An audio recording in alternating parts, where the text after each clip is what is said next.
తెలంగాణ ముఖ్యమంత్రి రేవంత్ రెడ్డి గారి సమక్షంలో కోకోకోలా కంపెనీ సిద్దిపేటలో 3,000 కోట్లతో ఒక భారీ ప్రాజెక్టుకి రంగం సిద్ధం చేస్తున్న నేపథ్యంలో అక్కడ ఈ నెల ఒక గ్రాండ్ భూమి పూజ జరగబోతుంది. తర్వాత అక్కడ రేవంత్ రెడ్డి ఒక బహిరంగ సభను ఏర్పాటు చేయబోతున్నారు. ఆ బహిరంగ సభకు అక్కడ లోకల్గా ఎమ్మెల్యేగా ఉన్నటువంటి హరీష్ రావు హాజరు కాబోతున్నారంటూ కూడా ఒక వార్త ఇప్పుడు ప్రచారం జరుగుతున్న నేపథ్యంలో ఈ ప్రచారంలో వాస్తవం ఉందా లేదా అనే అంశానికి సంబంధించి మనతో మాట్లాడేందుకు ప్రముఖ రాజకీయ విశ్లేషకులు జగదేవ్ గారు మనతో ఉన్నారు. ఆయనతో మాట్లాడు. జగదేవ్ గారు నమస్తే అండి. నమస్తే అండి. అంటే అది వాస్తవమే అండి. ఇప్పుడు వాస్తవానికి ఎలా ఉంటుందంటే ప్రోటోకాల్ అనేది సిద్దిపేట ఏ నియోజకవర్గం పరిధిలో కానీ ఏ జిల్లా పరిధిలో కానీ ఆ జిల్లాకు సంబంధించిన కలెక్టరు లేదా ఆ నియోజకవర్గం సంబంధించిన ఎమ్మెల్యే ఆ నియోజకవర్గం సంబంధించిన మంత్రి ఎవరైతే ఉన్నారో వాళ్ళు ప్రతిపక్షమా అని అనవసరం, కంపల్సరీగా పిలాలి. వాళ్ళు కూడా అక్కడ నిలబెట్టి ఆ సమక్షంలోనే జరగాలి. చాలా సందర్భాల్లో అందరూ అలా పిలిచారు. బట్ ఇప్పుడు ఆంధ్రాలో తీసుకుంటే అట్లా ఆ కల్చర్ లేదు. కానీ ఇంతకుముందు చంద్రబాబు గారు 5 ఏళ్ళు చేసినప్పుడు కూడా ఒక కార్యక్రమం ఇనాగ్రేట్ చేయడానికి వెళ్ళినప్పుడు అక్కడ లోకల్గా ఉండే ఎంపీ అవినాష్ రెడ్డి గారిని కూడా పిలిస్తే ఆయన అక్కడ ఆ సభా వేదికను కూడా రాజకీయంగా మాట్లాడే ప్రయత్నం కూడా చేశారు ఆయన అవినాష్ రెడ్డి గారు. మనం వీడియో కావాలంటే అది చూడొచ్చు. సో సహజం, అది ఎవరు రాజకీయ ఉద్దేశం వాళ్ళు చెప్పుకునే ప్రయత్నం చేస్తారు. సో బట్ అక్కడ ముఖ్యమంత్రి అయినా మంత్రి అయినా ఎవరైనా ఇనాగ్రేట్ చేసినప్పుడు లోకల్గా ఉండే ఎమ్మెల్యేని, లోకల్గా ఉండే రాజకీయ సభ్యుల్ని, లోకల్గా ఉండే ప్రజాప్రతినిధి ఎవరైతే ఉంటారో వాళ్ళని పిలిచి వాళ్ళ సమక్షంలో ఇనాగ్రేట్ చేయడం ఆనవాయితీ. సో ఇక్కడ ఏంటంటే హరీష్ రావు గారు పిలవడం వల్ల అసలు ఇప్పుడు ఈ సిద్దిపేటకు సంబంధించి ముందే ఒక ఇండస్ట్రియల్ ఏరియాగా డెవలప్ చేద్దామని ఒక ఆలోచనలో బీఆర్ఎస్ ముందుగానే అనౌన్స్ చేసింది. సిరిసిల్ల, సిద్దిపేట రెండు కూడా హైదరాబాద్ తర్వాత వాటిని కూడా కరీంనగర్, నిజామాబాద్తో పాటు సిరిసిల్ల, సిద్దిపేట కూడా ఒక ఇండస్ట్రియల్గా కానీ లేదంటే మినీ హబ్బులుగా కానీ తయారు చేసే ఆలోచన ఉంది. బట్ వీళ్ళనే వాదం ఏంటంటే అప్పట్లోనే మేము ల్యాండ్ ఎక్విజిషన్ అదంతా చేసాము, ఇప్పుడు వీళ్ళు చేస్తున్నారంటే బీఆర్ఎస్ చెప్తారు. బట్ ఏది చెప్పినా రేవంత్ రెడ్డి గారు హయాంలో ప్రతిదీ కూడా శరవేగంగా జరిగిపోవాలి, చక పనులన్నీ అయిపోవాలనే ఉద్దేశంతోనే ప్రతిదీ భూమి పూజ నుంచి అన్ని పనులు కూడా డాక్యుమెంట్స్ సైన్లు కానీ మొత్తం ఆల్ డాక్యుమెంట్స్ ఒకే సంతకంతో క్లియర్ అయిపోయేలా కూడా రేవంత్ రెడ్డి గారు త్వరితగతిన అన్ని నిర్ణయాలు తీసుకుంటున్నారని ఒక వాదం అవుతుంది.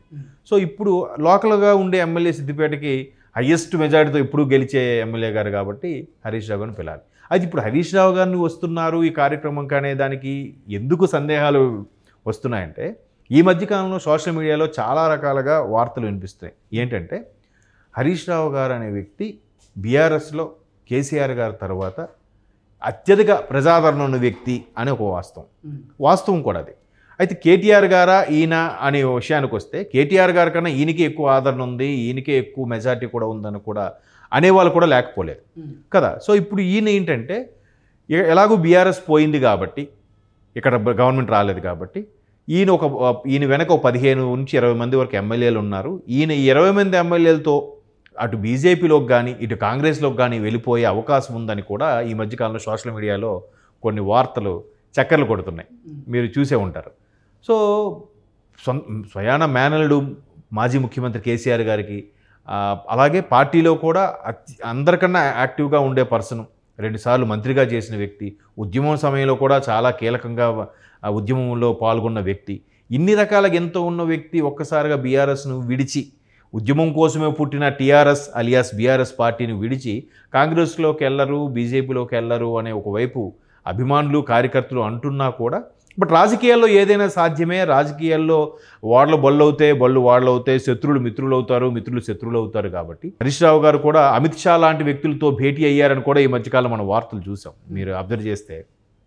సో ఈయన ఒకేసారి ఒక 15-20 మందితో ఆ పార్టీలోకి వెళ్ళిపోబోతున్నారు అని వార్తలు కూడా ఉన్నాయి. కాబట్టి ఇప్పుడు ముఖ్యమంత్రి రేవంత్ రెడ్డి గారు వెళ్ళే సభకి, ఆ భూమి పూజకి, కోకోకోలా సంబంధించిన భూమి పూజకి ఈయన లోకల్ ఎమ్మెల్యేగా వెళ్తారు. బట్ వెళ్తున్నప్పుడు ఖచ్చితంగా ఒకే వేదికను పంచుకుంటారు. కాబట్టి అక్కడ రేవంత్ రెడ్డి గారు అందరినీ కలుపుపోయే మనస్తత్వం కాబట్టి ఎక్కడ ఒకవేళ ఖచ్చితంగా ఈయన కూడా లాగేస్తారేమో అనే భయంలో అటువంటి భయాందోళనలో బీఆర్ఎస్ ఉందన్నట్టు కూడా కొన్ని వార్తలు వస్తున్నాయి. సో అటువంటి వార్తలోంచి పుట్టిందే ఇది అయ్యిండొచ్చని నా అభిప్రాయం. బట్ భూమి పూజకి సహజంగా వెళ్తారు కూడా. ఎందుకంటే ఆ సిద్దిపేటలో పెట్టడానికి కారణం ఏంటంటే స్థానికంగా ఉండే వాళ్ళందరికీ వేల కొద్ది ఉద్యోగాలు లభిస్తాయనే కదా. కోకోకోలా 3,000 కోట్ల పెట్టుబడి అంటే చాలా పెద్ద ప్రాజెక్ట్. అసలు international company Coca Cola soft drinks సంబంధించి దానికి రకరకాల బ్రాండ్ నేమ్స్ ఉన్నాయి కదా, థమ్సప్ చాలా ఉన్నాయి వాళ్ళకి. సో ఇన్ని బ్రాండ్స్ సంబంధించింది అక్కడ మ్యానుఫ్యాక్చరింగ్ యూనిట్ లేదా బ్యావరేజ్ సంబంధించి యూనిట్ పెడుతున్నప్పుడు ఇంత వేల మందికి ఉద్యోగాలు వస్తాయి. కాబట్టి స్థానికంగా ఎమ్మెల్యే ఈయన వెళ్తే అక్కడ ఉండే ఎవరికైనా ఉద్యోగం సంబంధించి సిఫారసు చేయడానికి, రెఫరెన్స్ ఇవ్వడానికి, ఈయన రికమెండ్ చేయడానికి కూడా ఉంటుందనే ఉద్దేశం నేను వెళ్తుండొచ్చు. బట్ గతంలో హరీష్ రావు గారి మీద సోషల్ మీడియాలో వినిపించిన వార్తల నేపథ్యంలో రేవంత్ రెడ్డి గారిని కలవడం అనేసరికి మీరన్నట్టుగానే అనుమానంతో కూడిన సందేహాలు అయితే వస్తున్నాయి. నాకు అదే అనిపిస్తుంది. చెప్పలేం, రాజకీయాల్లో ఏదైనా సాధ్యమే కదా అన్నట్టుగా అనిపిస్తుంది నాకు.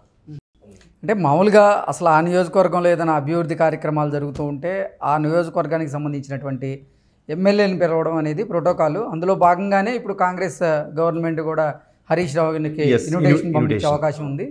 హరీష్ రావు గారు కూడా అటెండ్ అయ్యే అవకాశం ఉంది, దాంట్లో తప్పబట్టేది లేదు. కానీ హరీష్ రావు గారికి గతంలో బీజేపీ కొన్ని ఆఫర్లు ఇచ్చింది.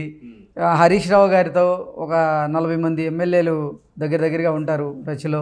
సో హరీష్ రావు గారు ఏం చెప్తే ఆ ఎమ్మెల్యేలు అదే చేస్తారు అనుకున్న నేపథ్యంలో ఇప్పుడు కనుక నిజంగా బీజేపీతో కాకుండా హరీష్ రావు గారు ఇటు కాంగ్రెస్తో కనుక టచ్లోకి వెళ్తే ఆ 40 మంది ఎమ్మెల్యేలు ఇప్పుడు 39 మంది ఉన్నారు. 39 మందిలో ఇద్దరిని తీసేస్తే 37 మంది ఉన్నారు. 37 మందిలో ఈయన ఎవరైనా అంటే ఈయన వేరే వాళ్ళని చీల్చే దిశగా ఏమైనా అడుగులు వేస్తారా అన్నట్లుగా కొంతమంది వార్తలు సృష్టిస్తున్నారు.